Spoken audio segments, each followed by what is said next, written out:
আপনার যে একটা অসম্ভব চাহিদা বিভিন্ন জায়গায়, আজকে এখানে কালকে সেখানে সেখানে, সেইটা আপনার আয়ের একটা বড় উৎস কিনা?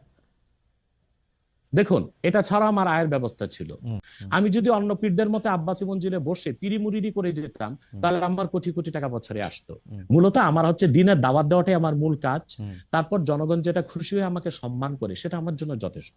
আপনি কি বাট আব্বাসী, এটা আমার পেশা নয়, ওকে, এটা নেশা। আপনি কি আব্বাসী মঞ্জিলে আর জি, এখন বসেন না, মানে ওই হ্যাঁ, সিলসিলা কি আপনি বসি, বলেন? বসি, বাট বসি, বসি। কিন্তু কিন্তু কিন্তু মূল হাইলাইটস করা হচ্ছে দাওয়াতের কাজকে। আপনার আমি দাওয়াতি কাজে ব্যস্ত আপনার থাকি। মূল, আপনি ইচ্ছা করলে হইতেই পারতেন, কারণ আমি ওকে, বুখারী শরীফ প্রথম খণ্ড আমার ছাত্রদেরকে পড়াই।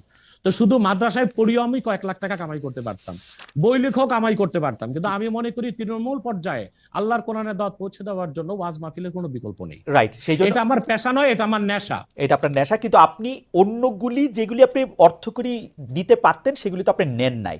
আপনি নিছেন হচ্ছে দিনের নিচ্ছি, দাওয়াতের নিচ্ছি, জায়গাটাকে, টাইমটাকে, নিচ্ছি, সেই ওগুলো নিচ্ছি, ওগুলি কিন্তু আপনি ঠিক টাকার জন্য আপনি ব্যবহার আয়- করতেছেন না। আয়ের ব্যবস্থা নয়। রাইট, সেই জন্য আমরা আপনাকে একজন পেশাদার মানে বা প্রফেশনাল রিলিজিয়াস স্পিকার এরকম বলতে পারি কিনা, সেইটাই ছিল আর কি আমাদের প্রশ্ন। না, না, পেশাদার আচ্ছা, বলতে পারবো না। পেশাদার বলতে পারি না, ওকে।